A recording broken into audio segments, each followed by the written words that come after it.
बिस्मिल्लाहिर्रहमानिर्रहीम। ख़वातीन हज़रात, आज का पॉडकास्ट बड़ा दबंग होने वाला है क्योंकि आज होशियार हो जाएं वो लोग जो लोगों के साथ फ्रॉड करते हैं और सारा दिन जो है वो गरीब लोगों को मजीद गरीब करते हैं। आज उनकी बारी आने वाली है। आज के हमारे पॉडकास्ट के जो मेहमान हैं, अवैस चौधरी साहब हैं, यूएस कंपनी फॉर्मेशन एक्सपर्ट हैं, आईटी एक्सपर्ट हैं। आज हम उनसे इसी टॉपिक पर बात करने वाले हैं कि पाकिस्तान के अंदर डिफरेंट मुख्तलिफ किस्म के होने वाले जो स्कैम हैं, आखिर उनकी वजह क्या है और वो किस तरह हम उनसे बच सकते हैं। सबसे पहले thank you so much for inviting me. Allah का शुक्र, मैं बिल्कुल ठीक हूँ। आप कैसे हैं? अल्हम्दुलिल्लाह, अल्लाह का शुक्र है जी, अल्हम्दुलिल्लाह। यकीनन हमारी आवाम चाहती है कि उनको सोशल मीडिया के ज़रिए अवेयरनेस मिले, और चूंकि आए दिन मुल्क तो वैसे जो है वो पस्ती की जानब जा रहा है, ऊपर से जो फ्रॉडिये हैं ना, इन्होंने मुल्क का बेड़ा गर्क कर दिया। यकीन करें, आए दिन कोई नया फ्रॉड। मेरे मोहल्ले के अंदर मेरे ख्याल में इस महीने के अंदर मैंने 100 फ्रॉड देखे हैं। जो लोग बेचारों को फोन के जरिए, सबसे ज्यादा ये फोन के जरिए फ्रॉड हो रहे हैं। तो ये फ्रॉड को किस तरह पाकिस्तान में किस एंगल से आप देखते हैं? यार देखो, फ्रॉड जो है ना, वो जो बात करते हैं ना कि जब तक लालची जिंदा है तब तक टाक भूखा नहीं मारता। वो असल में ये बात वही है, ठीक है। अब उसमें देखिए, जो कसूर है ना ज्यादा, वो जिसके साथ फ्रॉड हो रहा है ना, मेरे ख्याल में उसका है। अब जब तक आप लालच नहीं करते ना, आपके साथ फ्रॉड नहीं होता। हो सकता है कुछ रेयर केसेस में, इसके अलावा भी कुछ एक्सेप्शंस आर ऑलवेज देयर, लेकिन ये कि नॉर्मली आप यही देखोगे, किसी ना किसी लालच में बंदा पड़ा कि यार मुझे कुछ पैसे एक्स्ट्रा आ जाएं या मुझे कोई चीज सस्ती मिल जाए, उस चक्कर में बढ़ता है और पता लगता है कि हाथ लग गया। अच्छा, मैं इसकी एक मतलब एक छोटी सी मिसाल भी देता हूँ और आपको उस मिसाल के अंदर सवाल भी होगा आपके लिए। लास्ट टाइम हमारे एक जानने वाले के साथ फ्रॉड हुआ। एक ग्रुप के अंदर उनको ऐड किया गया, वहां दूसरे ने कहा कि इस ग्रुप में अशिया जो है बड़ी सस्ती मिलती हैं, बड़ी सस्ती मिलती हैं। वो बेचारे लालच, वही आपकी बात आ गई कि लालच जो है इसके अंदर आकर बंदा फंस जाता है। उसने लालच किया, उसको पता चला कि इसमें चीजें सस्ती मिलती हैं, उसने बीच में ऑर्डर कर दिया। ऑलमोस्ट 8 लाख रुपए उसने ऑर्डर किया और 4 लाख रुपए उनको एडवांस वहां पे करना पड़ा। मेरे ख्याल में बाद में वो क्या कहते हैं, वो जो फ्रॉडी जो लोग थे, उन्होंने वो 4 लाख एडवांस लिया। उसके बाद वो कहते हैं जी हमें कस्टम की मद में इसमें पैसे दें और अभी बिल्टी की मद में पैसे दें, कर करा के जो एंड उसका हुआ ना जी, वो कुछ भी हासिल नहीं हुआ, वो ला हासिल था।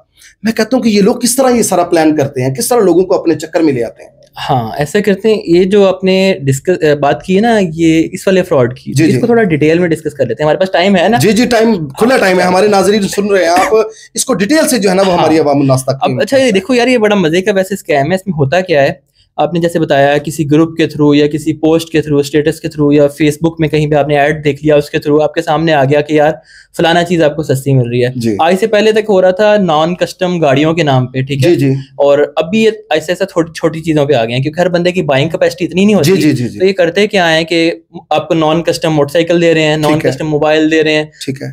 यहाँ तक कि यार ये जो रोजमर्रा की चीजें होती हैं, वॉशिंग मशीन, टीवी, एसी, इस तरह की चीजें आपको जो है ये दे रहे होते हैं, तक छोटी से छोटी हर चीज दे रहे होते हैं। अब उसमें करते क्या है, इनका स्कैम का तरीका ये है कि एक पोस्ट उन्होंने बना के लगा दी कि जी ये हमारे पास पूरा जो है इसका पैकेज बना हुआ है। हाँ जी। अब देखें दूसरी साइड, जैसे मैंने आपको बताया कि गरीब बंदा, जिसकी आजकल आपने जैसे डिस्कस किया, अभी बात की कि हमारा मुल्क पहले ही पस्ती की जानिब जा रहा है, तो अब एक गरीब बंदा जो है वो जब देखता है कि यार मैंने अपनी बेटी का जहेज बनाना है, तो मुझे कोई 1.5-2 लाख रुपए में कम से कम जो है छोटी मोटी चीजों पर 1.5-2 लाख लग जाना है, और वही पैकेज बनाया मुझे 50,000 में मिल रहा है। अब वो तो ऑब्वियसली उसकी तरफ वो थोड़ा उसे लुक्रेटिव ऑफर लगेगी, उसकी तरफ अट्रैक्ट होगा। अब अट्रैक्ट हो गया। अब अट्रैक्ट ऐसे करते हैं कि जी हमारे पास ये चीजें नॉन कस्टम है, ये हम बॉर्डर के थ्रू लेके आ रहे हैं, इसलिए इस पे टैक्स नहीं होता, इसलिए ये सस्ती मिल रही है, जबकि सब बकवास है, टोटली बकवास है, ऐसा कुछ नहीं होता। अब करते क्या है, आपको किसी तरह घेर लिया, आपने कहा ठीक है, अच्छा 50,000 में मुझे चीज मिल रही है, उसमें भी आपको कह दिया कि यार आप एडवांस जो है 25,000 दे दो, बाकी 25,000 जो है जब चीज आपको रिसीव हो जाएगी तब दे देना, या ये कि हम COD करवा रहे हैं, इस तरह की कोई भी आपको बात सुना दी। अब होगा ये कि आपने थोड़ी बहुत पेमेंट कर दी उनको एडवांस के नाम पे।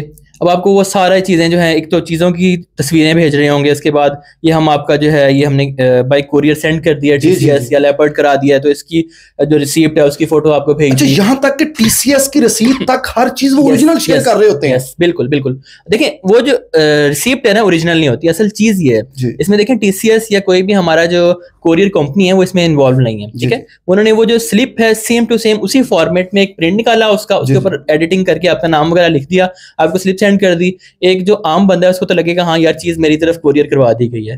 अब वो चलो रिलैक्स होके बैठ गया, एडवांस उसने दे दिया हुआ है या जितनी पेमेंट बन रही थी उसने दे दिया।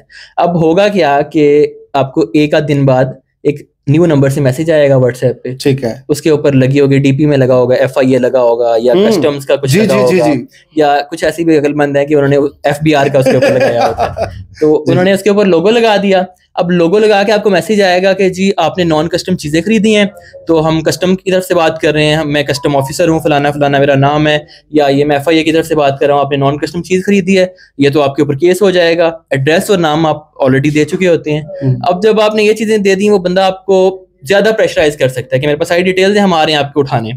अब वो बंदा बेचारा डर जाता है, यार वाकई मैंने गलत काम कर दिया, पता नहीं थोड़े बहुत पैसे दे के जो चीज दे रहा हूँ नॉन कस्टम वाली, तो वो डर जाता है। अब वो कहते हैं जी बताएं इसका हल क्या है। वो कहते हैं कि आपने अगर तो अपना कोरियर जो है ये हमने होल्ड कर लिया, अगर आपने वो इसको आगे चलवाना है, आगे भिजवाना है, अपने तक पहुंचाना है या केस से बचना है, तो हमें इतने पैसे दे दें, 20,000 दे दें, 30,000 दे दें, डिपेंडिंग अपॉन के उन्हें लगता है कि ये बंदा कितना पे कर सकता है। 20-30,000 रुपया उस बंदे ने दोबारा उस बंदे से आप ले रहे हो, मतलब आप दे रहे हो बेसिकली, जब जो विक्टिम है तो पैसे पे कर रहे हैं FIA को, नॉन कस्टम FIA समझ लें, नॉन कस्टम FIA को पैसे पे कर रहा है। तो वो उसने जो पैसे पे कर दिए कि जी मेरे ऊपर केस ना हो या मैं उससे बच जाऊं, मैं रिश्वत दे के बच जाऊंगा, जब पैसे दे दिए उसके बाद आपका FIA वाला नंबर भी ब्लॉक हो गया, उसके बाद आपका जो जिससे आपने सामान खरीदा था वो भी ब्लॉक हो गया, सब कुछ खत्म। आपके पास जो भी अच्छा, ये पूरे पैनल के जितने लोग हैं ना, यकीन कर वो जो लास्ट टाइम केस बना, मुझे उसके अंदर बड़ी हंसी आई। वो जो कस्टम वाला बंदा था ना, उसने कस्टम को स्पेलिंग ही गलत लिखे हुए थे। यानी ये अनपढ़ लोग होते हैं, किस तरह यार बिल्कुल ये प्लानिंग करते हैं यार। ये बहुत अच्छी चीज जो है आपने पॉइंट आउट की है। अब स्पेलिंग्स देख रहे हो ना, स्पेलिंग में आपको आइडिया हो जाता है, बल्कि जब आपको कॉल्स आती हैं, कॉल्स में भी आपको आइडिया हो जाता है कि यार ये बंदा जो है ना ये कोई 2 नंबरी कर रहा है। एक अभी इसी से मुझे याद आया, मुझे कुछ दिन पहले कॉल आई थी कि जी हम सादा पे की तरफ से बात कर रहे हैं, तो आपका अकाउंट अगर वेरीफाई आपने रखना है, OTP आएगा आपके नंबर पे, आप हमें बता देना, तो हम आपका जो अकाउंट है वो वेरीफाई कर देंगे। और उसमें जो अल्फाज बोल रहा था ना, उससे मुझे लग रहा था कि यार ये बंदा तो मुझे लगता है मैट्रिक पास भी नहीं है, तो वो ऑब्वियसली यार इतनी तो थोड़ी सी जजमेंट की जरूरत होती है। यानी अगला बंदा जब बात कर रहा होता है, या तो अगले बंदे के पास इतना नॉलेज हो कि वो उसको उस तरह की क्वेश्चनिंग कर ले, उससे बंदा अगले बंदे को परख सकता है। बिल्कुल। और या बंदा उसकी जो है वो लैंग्वेज से बंदा आइडिया लगा सकता है।